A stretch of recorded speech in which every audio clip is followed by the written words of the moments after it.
37 years old, living with his parents. What a zero. What a loser. No job.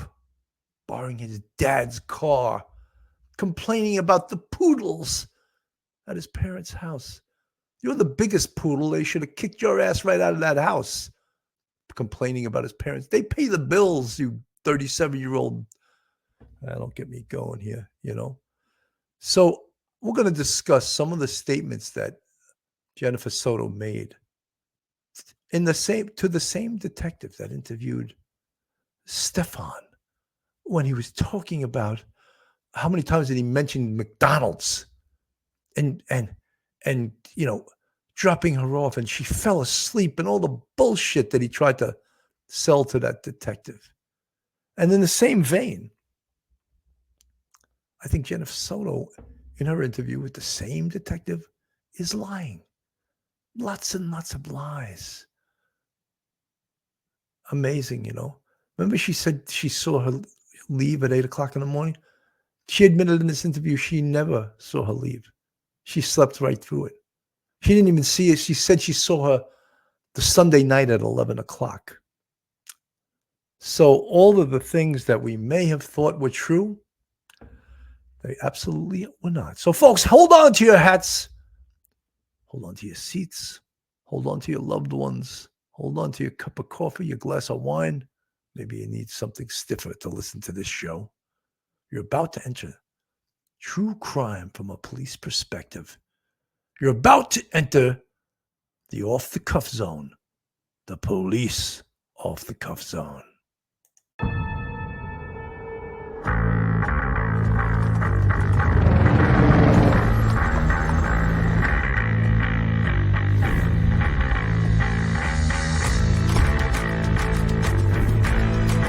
There has to be some common sense.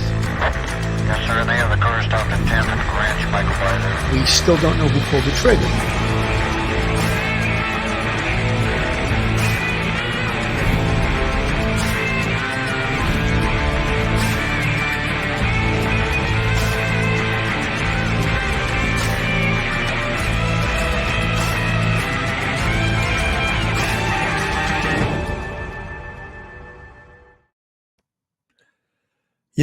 One of the first things that the female detective asked Jennifer Soto, and remember, this interview was on 2/27, the next day, all right, the next afternoon, early evening. She asked her, is there a gun upstairs where Stephan stays?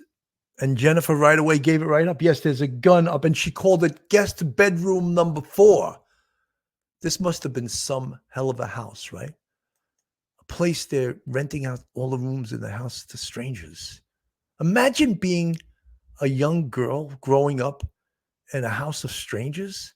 Doesn't that also open her up to all kinds of nefarious activity? Never mind this big dirtbag named Stephan Sterns, right? So she had readily admitted, yes, there is a gun up in guest bedroom number 4. And in bedroom number 4, they also found a tripod and lotion. So was that the room where these recordings were made? Is that the room where the bad things were happening to Madeline Soto? I think probably so. And when we hear her say this rather nonchalantly, and during this interview, and I thank Grizzly True Crime for getting that audio interview from the Kissimmee detective. During this interview, Jennifer Soto sounds disconnected, drugged up, if you will. And she admits at some point, because she was forgetful and not remembering things, that, that might be my medication. And I thought, is this the interview of Stephan Sterns, number 2? Because he kept complaining about the such and such a drug he took kicked in. What an excuse. What a miserable excuse and a miserable excuse for a man. But anyway, she used that excuse also, that, I just took my medication. All right. She claims on the 26th, and that's the day, of course, we know that Madeline Soto went missing at 0800, that's 8 a.m., to about 08:15. Stephan came into Jennifer's room to put a leash on the dog. And in Jennifer's words, she was nervous that the dog would get nervous and urinate on her bed. That's what she was concerned with at that point, right? So this is allegedly pre Madeline going missing, right? But what we know at 0800 to 08:15 on the 26th, according to Chief Mena from the Orange County Sheriff's Office, Madeline was already dead. So this little story that Jennifer told about, he came into the room to get a leash for the dog to take, and I was afraid for the dog that the dog would get nervous and urinate on my bed. So at this point, Madeline Soto's already dead. So you have to ask yourself, did Jennifer know about the fact that Madeline was already dead at 0800 to 08:15 in the morning? And then the story, the Mickey D's, I call it, the McDonald's story. Oh, I was trying to leave earlier because I wanted to take her to McDonald's. But guess what happened at 07:30? That's 7:30 a.m. Well, according to this man, Chief Mena from the Orange County Sheriff's Office, we have a picture of him up on the screen there. At 07:30, Stephan Sterns is seen on surveillance video dumping Madeline Soto's backpack and her laptop in a dumpster at that location. So is that a good indication that the dirty deed had already been done? And we all want to know, when and where was she murdered? We all have our opinions, right? I believe she was murdered sometime during the night, the early morning hours. And then somehow he was able to sneak her body into the car because, according to the surveillance video again from Chief Mena, we believe that she was already dead. Because when he drove out of the condo location, her body was viewed in the passenger seat, leaning to the right with her mouth wide open.